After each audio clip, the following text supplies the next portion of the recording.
Olá novamente, bem-vindo à nossa última aula sobre números reais, certo? Dessa sequência que a gente tem tido de números reais. É a aula parte 7. Então, até o presente momento, a gente trabalhou todos os números que você consegue facilmente ter no seu campo de visão. Por exemplo, 2, 3, certo?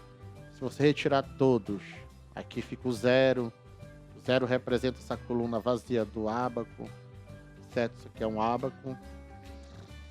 E também trabalhou o seguinte: se eu quiser considerar essas 10 peças aqui, amarelas, em relação a todas as peças, eu vou ter 10 peças de 50, certo? Eu vou ter 10 50 avos, que eu posso simplificar e deixar como 1/5, que eu posso transformar para porcentagem, multiplicando em cima e embaixo por 2, vai ficar 20 sobre 100, ou seja, essas peças aqui, ela é 20% do total de peças que o ábaco tem, verde, alaranjada, vermelha, azul. Esse 20% pode ser representado como 0,20. Eu posso acrescentar um outro zero depois da vírgula, ficando 0,200, que a gente já verificou numa aula anterior que isso não se altera. Eu posso suprimir também esse zero, vai ficar 0,2, sempre depois da vírgula, certo? E temos também a dízima periódica, né? Se você tentar dividir R$ 10 para 3 pessoas, você vai ter um problema, certo? Tente fazer isso. Você não vai conseguir, mesmo se você pudesse ter todas as moedas de 1 centavo, você não ia conseguir. Por quê? Porque vai dar uma dízima periódica, que a gente também já trabalhou, certo? Já trabalhamos as dízimas periódicas simples e as compostas. Mas aqui, olha, não indo muito longe, aqui nesse ábaco, essas peças são redondas, certo? A tendência é que a gente chegue a um redondo bem perfeito. Aqui tem números que a gente não trabalhou até agora, certo? Não somente aqui, como também aqui, ó, nesse globo, certo? Só que não tá assim, visível. São os números que a gente chama de irracionais, certo? Por causa desses números irracionais, a gente vê a perfeição em peças redondas como essa, arredondadas como aquela, em formato de esfera, certo? E não somente essas. Se você observar historicamente os retângulos, certo? Nas arquiteturas, eles são retângulos assim que a gente pode enxergar assim de um modo bem harmônico, certo? Inclusive nos quadros de Mona Lisa, você pode ver que lá, se você for aprofundar o estudo dos números irracionais, lá também tem um número irracional, que a gente chama de número de ouro. E indo mais longe ainda, a gente pode dizer que esse número irracional, certo, está, como a gente diz, estampado nas nossas medidas do corpo. Você pode fazer essa pesquisa na internet para se aprofundar, certo? E verificar que existem relações da ponta da nossa cabeça à ponta do nosso queixo, que se você dividir pela ponta da nossa cabeça até a ponta do nariz, certo? Vai dar um número, certo? Se você dividir a nossa altura, certo? A sua altura, no caso, né? Pela sua altura, da ponta da cabeça, do mesmo lugar que você mediu a sua altura, você divide pela sua altura até o umbigo, certo? Claro que você vai encontrar um número aí, mas se você fizer isso em todas as pessoas, você vai achar um número, certo? Claro que não vai ser talvez com exatidão, né? Mas você vai chegar bem próximo a um número. E aí esse número também é o número de ouro. E aí você vai perguntar, caramba, a gente foi desenhado através desse número? Sim. Os números irracionais estão presentes na natureza muito mais do que a gente imagina.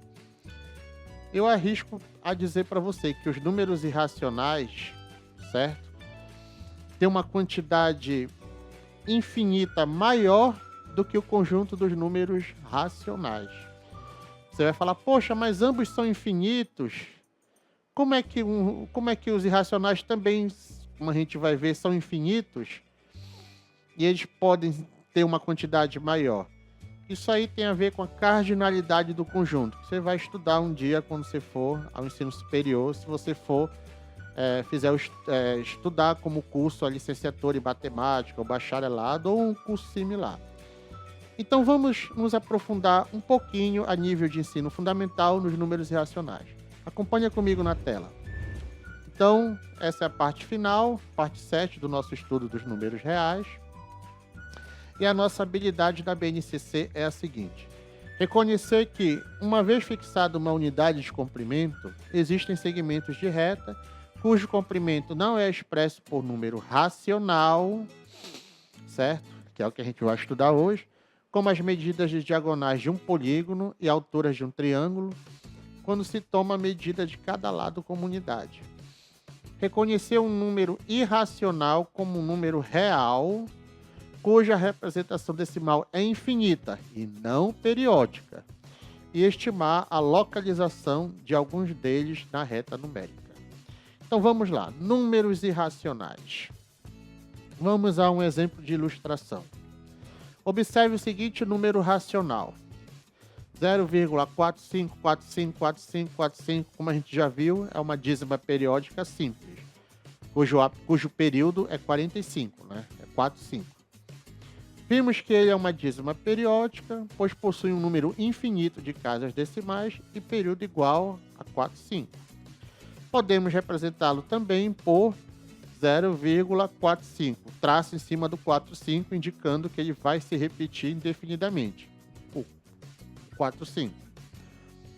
Esse número pode ser escrito na forma A sobre B, certo?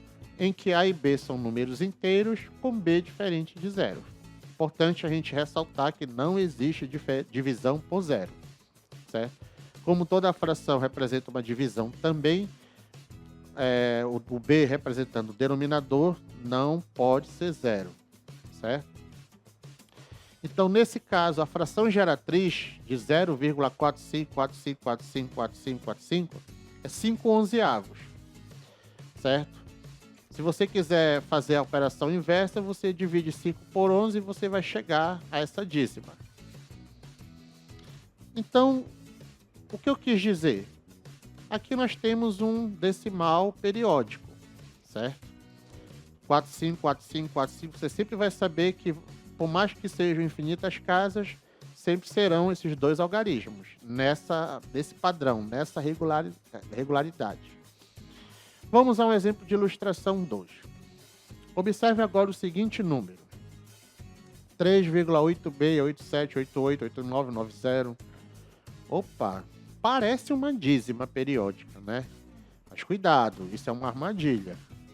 Observando a formação desse número, podemos dar continuidade do seguinte modo: 3,868788899091, 3,86878889909192, 3,8687888990919293 e assim por diante. Se continuarmos a preencher as casas decimais nessa sequência, teremos um número com infinitas casas decimais e sem um período que se repita. Então você já começa a observar que não há período, certo? As casas decimais são infinitas, mas não há um período. Números como esse não podem ser escritos na forma A sobre B, em que A e B são números inteiros com B diferente de zero. Assim, esses números não são números racionais, certo? Não tem fração geratriz, como no exemplo anterior, certo? Não tem uma fração geratriz que possa representar ele. Vamos a um exemplo de ilustração 3. Seja o seguinte número: 3,14159266535, e vamos dizer que isso daí não é regular, certo? Porque essas reticências aí, você poderia dizer, começa a repetir a partir do 5, né? 3, 5, 3, 5, 3. Então, eu estou considerando, certo? Estou colocando aqui para você que não existe um padrão de repetição aí, certo? É importante a gente ter esse cuidado. Observando a formação desse número, não podemos dar continuidade, pois não há um padrão de repetição nos algarismos. Não sabemos como preencher as casas decimais nessa sequência, pois o número apresenta infinitas casas decimais, mas sem qualquer padrão ou período que se repita. Certo? É diferente do exemplo anterior também. O exemplo anterior, você poderia assim imaginar, poxa, eu sei qual é o próximo número da sequência, mas não existia o período. Números como esse não podem ser escritos na forma A sobre B, em que A e B são números inteiros com B diferente de zero. Assim, esses números também não são números racionais. Então, se eles não são racionais, nesse contexto que a gente está estudando, eles são o quê? É o que a gente vai verificar agora. Ao conjunto de números que apresentam essas características, números infinitos de casas decimais e não periódicos, damos o nome de conjunto dos números irracionais. E representamos esse conjunto por um I maiúsculo.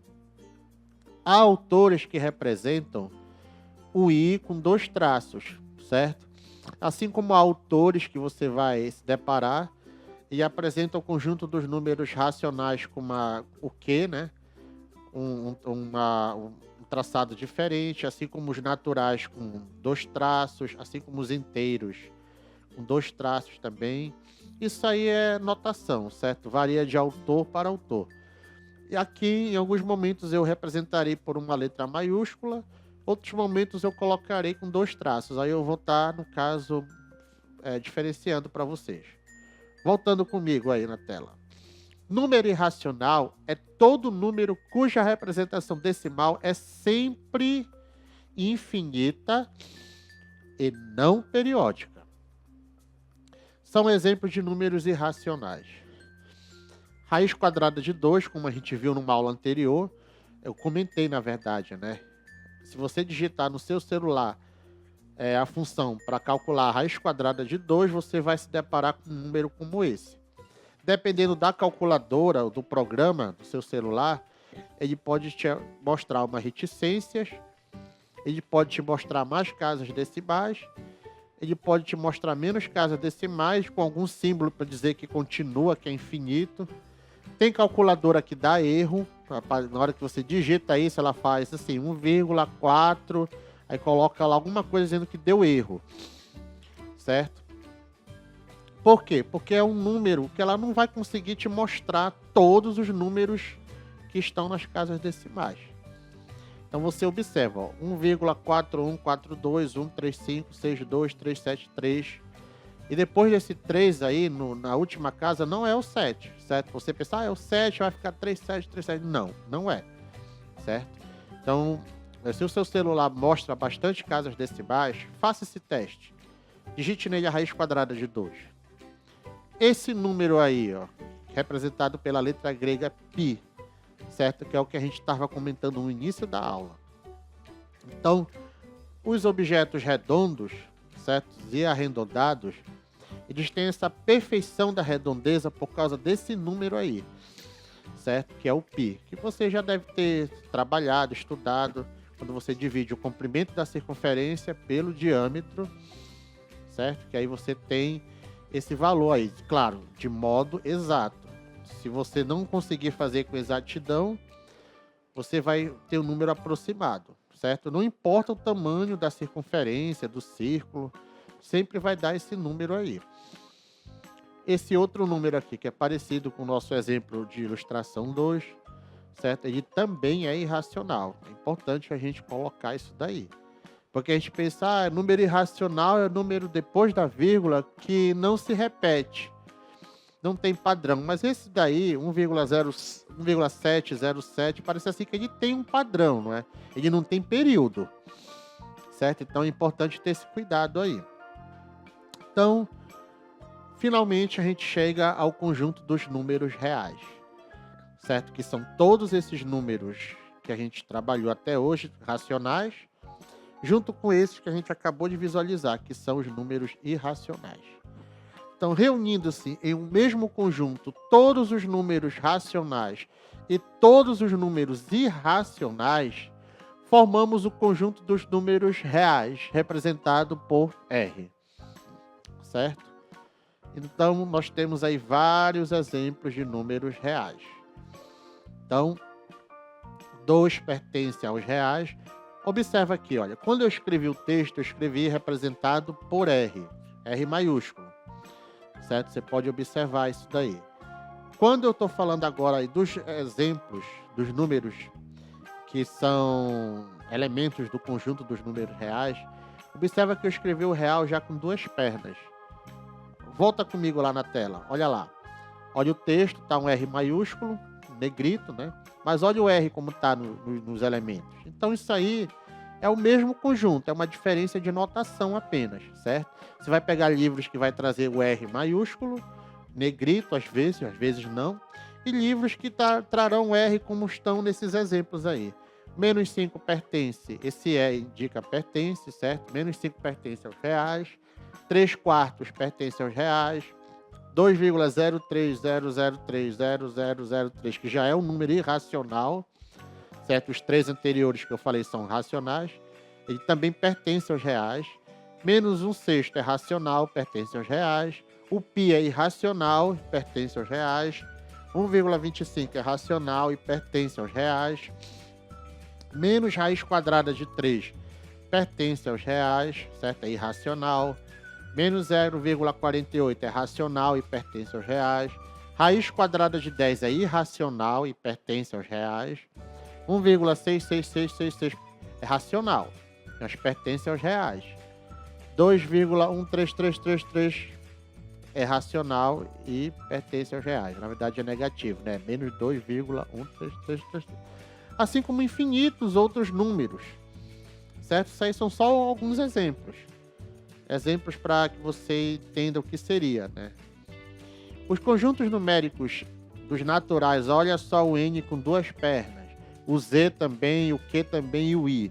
Olha só, é a mesma notação, perdão, é uma notação diferente representando o mesmo conjunto. Os conjuntos numéricos dos naturais, dos inteiros, dos racionais e irracionais são subconjuntos de R, pois todos os elementos de cada um deles pertencem também a R. Observe que alguns números pertencem a um conjunto e não a outro. Por exemplo, o menos 5 pertence aos reais. O menos 5 pertence aos inteiros, mas o menos 5 não pertence aos naturais. Certo? Então, é importante você ter essa ideia também. Os naturais aí são todos, né? A gente pode, menos os irracionais. Então, eles são inteiros, racionais e reais. Os inteiros são racionais e reais. Os racionais, certo? Eles podem ser, eles todos são reais, mas eles podem não necessariamente ser inteiros, não necessariamente ser naturais. Os irracionais estão, como a gente verificou no início da aula, não estão em acordo com os racionais, não tem elementos comuns, mas eles são reais também, certo? Então é importante que a gente ressalte isso daí. É como se você misturasse água e óleo, as condições normais de temperatura. Eles não se misturam, mas eles estão lá dentro do copo, né? Se você botar água, é como se a água fosse os racionais e o óleo os irracionais, ou vice-versa, não tem problema, certo? Se você puder botar em, vamos dizer assim, quantidades iguais, embora não seja igual a quantidade de números nos conjuntos, isso é uma discussão lá da universidade, quando a gente trabalha a cardinalidade do conjunto, certo?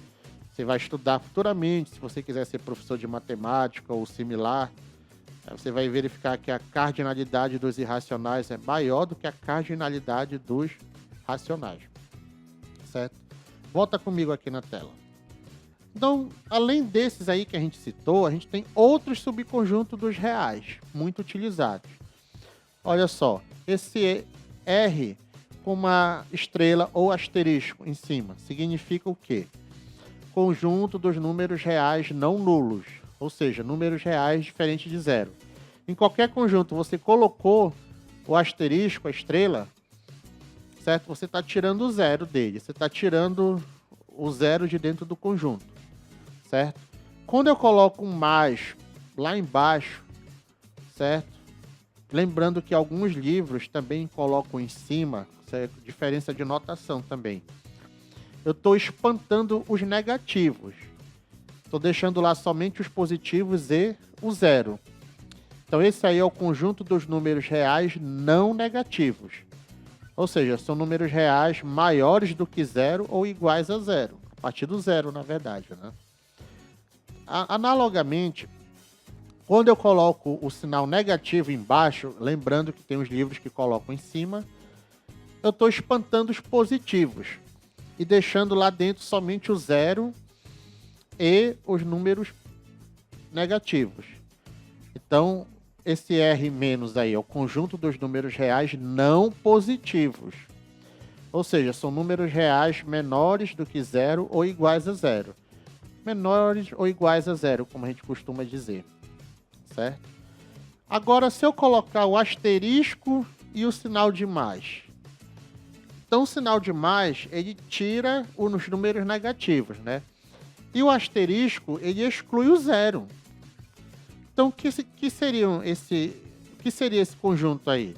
Conjunto dos números reais positivos. Ou seja, são números reais maiores que zero.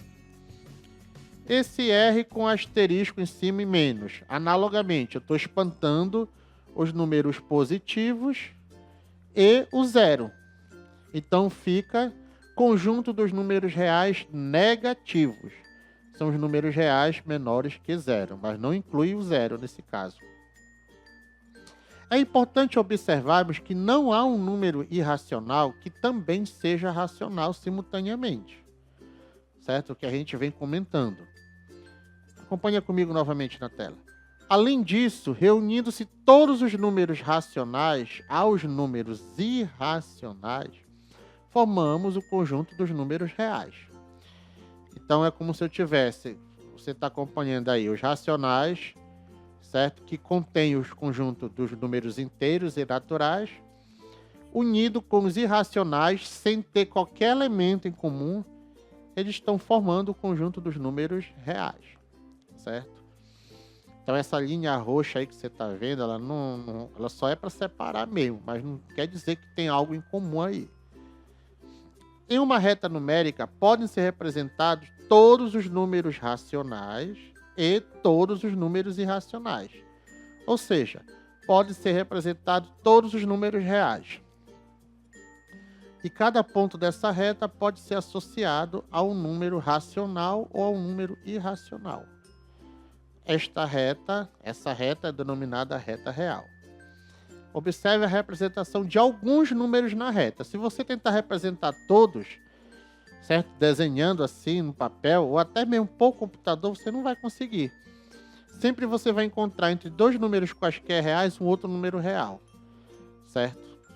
Então aqui é a representação de alguns. Ó. Você pode verificar. Menos 3, menos 8 terços, menos 2, menos raiz quadrada de 2, menos 1, certo? Menos 1 quarto, 0, 1 quarto, o número 1, raiz quadrada de 2, o 2, 8 terços, 3, 4.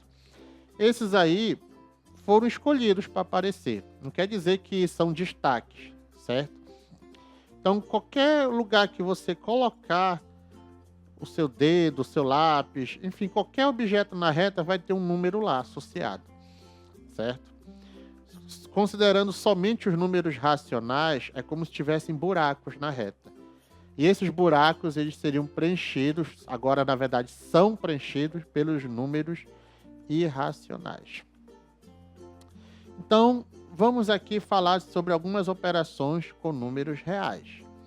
Já vimos que há certas limitações em relação às operações no conjuntos numéricos, n, z e q, naturais, inteiros e racionais. Assim, no conjunto dos naturais, nem sempre é possível subtrair. obter divisões exatas ou extrair a raiz quadrada e encontrar um número natural, certo? Então, se você tentar fazer 3 menos 4 nos naturais, você não consegue. Você não consegue dividir nos naturais 8 por 3 e nem consegue tirar a raiz quadrada de 3, exata, certo? No conjunto dos números inteiros, que é o z, nem sempre é possível obter divisões exatas ou extrair a raiz quadrada e encontrar um número inteiro. Do que eu falei anteriormente, 3 menos 4 já dá para fazer nos inteiros, que dá menos 1, certo? No conjunto dos números racionais, nem sempre é possível extrair a raiz quadrada exata e encontrar um número racional. Então aqui você já pode dividir 8 por 3, certo? Você já pode dividir 7 por 5. Só que aqui a raiz quadrada exata nem sempre é possível, certo? Então, raiz quadrada de 30 dá esse valor aí, 5,4772255. Raiz quadrada de 2, como a gente já viu, 1,4142, 135622373. Agora, no conjunto dos números reais, efetuamos qualquer adição, subtração, multiplicação e divisão com números reais, exceto a divisão por zero, como a gente já falou. Bem como extraímos a raiz quadrada de qualquer número não negativo e encontramos números reais. Então você verifica aí que já tem uma limitação também para os números reais, né? Então você não consegue tirar a raiz quadrada de qualquer número negativo. Na verdade, de nenhum número negativo, nos reais. Então isso daí já te propõe a existência de um conjunto, vamos dizer assim, maior do que os reais, né? Sim, na verdade existe um conjunto que abrange os números reais. Alguns autores dizem que eles são apenas isomorfos, né? Que você vai estudar lá no ensino superior isso daí. Que é o conjunto dos números complexos. Na verdade, você não vai estudar o conjunto dos números complexos no ensino superior somente, você vai estudar no ensino médio, certo? Essa parte de isomorfos é que eu falei que você vai estudar lá no no ensino superior. Assim como também você vai estudar futuramente, se fizer uma pós-graduação, o conjunto dos hiperreais, certo? Mas isso é assunto para quem vai ser professor de matemática ou pesquisador na área, certo? Espero que você, de repente, possa ser um dia assim como eu sou também. Então vamos lá. Continuando. Há restrições. A raiz quadrada de um número negativo, por exemplo, não representa um número real. Foi o que a gente acabou de ver. Pois não existe número real que, elevado ao quadrado, tenha como resultado um número real negativo. Então, por exemplo, a raiz quadrada de menos 4 não pertence aos reais. Você vai trabalhar com meios aritméticos lá e com novas definições no ensino médio, e você vai verificar que essa raiz quadrada ela é possível no conjunto dos números complexos. E eu já vou adiantar para futuros estudiosos aí, que isso aí vai dar 2i. I vai ser uma unidade imaginária que você vai estudar lá no conjunto dos números complexos. Mas, por enquanto, isso aqui não pode, certo? Então, a raiz quadrada de menos 4 não pertence aos reais. Não vai dizer que ela não existe, certo? É diferente, cuidado com o português. Ela existe, mas não nos números reais.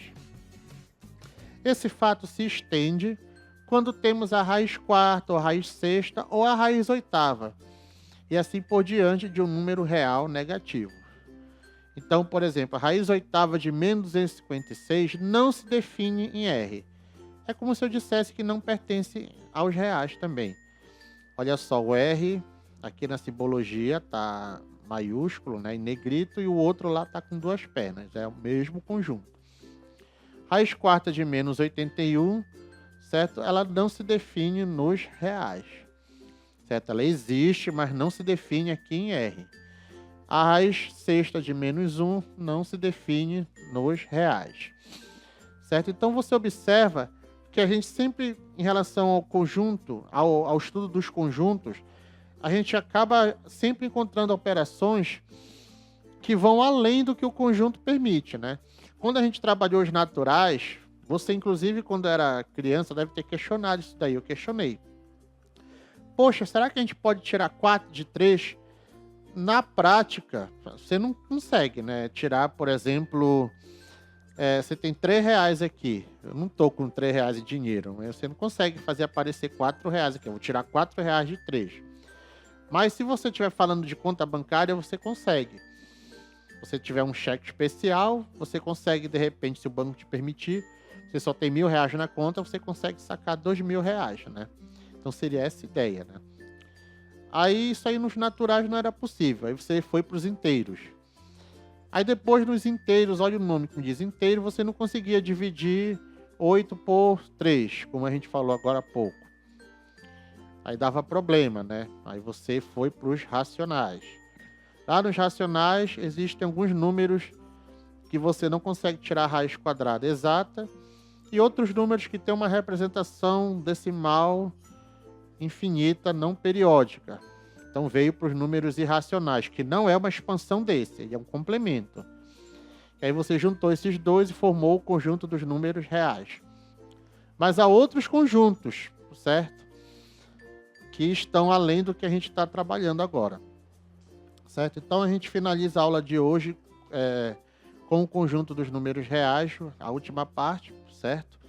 A gente não pode deixar de citar as referências que a gente vem trabalhando, certo? E a gente espera também que você possa revisar esses vídeos, certo? Caso você tenha ficado com alguma dificuldade, se nesse último vídeo agora, nessa nossa última aula que a gente está, eu falei alguma coisa, você não entendeu, faça uma revisão dos vídeos anteriores, desde o conjunto dos números reais até esse aqui, que é a parte final, certo? Nesse primeiro momento, né? Futuramente eu vou falar também de outros números, certo? Vou dar uma continuidade, vou aprofundar alguma coisa que eu falei pouco aqui, ou então vou trabalhar algum assunto que eu não falei, certo? Mas dessa sequência de agora, essa é a última parte. Então, desde já a gente agradece mais uma vez. A gente espera que você esteja fazendo uma leitura do que a gente está trabalhando, não somente assistindo o vídeo, independente do seu livro didático, certo? Se não for esses aí, pode ser qualquer outro que tem esse assunto. A abordagem às vezes é diferente, mas é importante que você tenha essa leitura constante. E resolver os exercícios também. Então, a gente te aguarda na nossa próxima aula. Então, bons estudos e até a próxima.